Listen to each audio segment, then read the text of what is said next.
and we will now yield to Mr. Jordan for 5 minutes.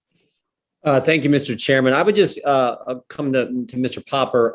I think in your opening statement, you said there were a couple other states you wanted to highlight, and frankly didn't have the time in your 5 minutes, which I understand. We always run out of time in these hearings.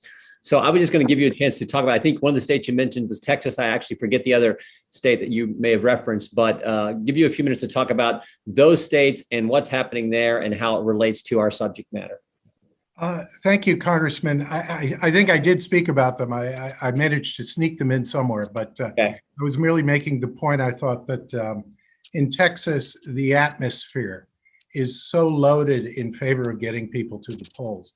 And it is in Georgia too. And these two bills, I find almost universally that the people who are the angriest about them, and I don't include anyone on this committee, I'm just saying that in other conversations, there are people who haven't read this legislation.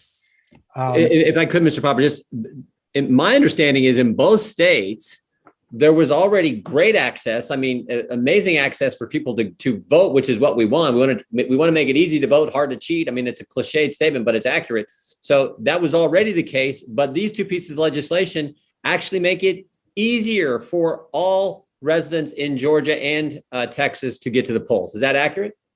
I would say it is accurate. I mean, when you're talking about being able to, on your absentee ballot, certify that you don't have the necessary numbers, or provide that, if you have an ID number, if you have a social security, who doesn't have a social security number?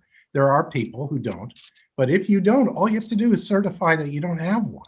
Yeah. I mean, who is this going to scare off? I would like to say just a word about voting fraud, Congressman, if I could. Sure. Voting fraud is hard to detect by its nature. It is not heavily penalized. My favorite example of this, no doubt, and I almost regret the day when they repeal this because I'll lose the talking point. But in Vermont, double voting is a $200 penalty, no jail time. And selling maple syrup without a license is $5,000 in a year in jail. Okay, why would you invest any state resources in ferreting out double voting in those circumstances? And there are states that admit they don't even track these, but that to one side. What I hate, what I don't like is when you say that it's rare because you take the total number of votes and you divide it by the instances of fraud. Is that how you'd measure securities fraud? There are only a couple of hundred securities fraud cases per year. There are how many millions, or is it billions, of securities transactions? Right. But everyone knows that just because of the nature of the enterprise, you need rules. Okay, kitchens should be clean, voting should be clean, securities should be clean.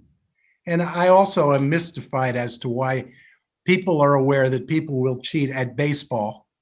I read a book about people cheating at sumo wrestling. I have cheated at solitaire. No one will cheat at something as consequential as voting. Yeah, thank you. Thank you, Mr. Popper. Mr. Chairman, I yield back. Thank you, Mr. Jordan. Who won those solitaire games, Popper? I did, and I paid. Thank you. Mr.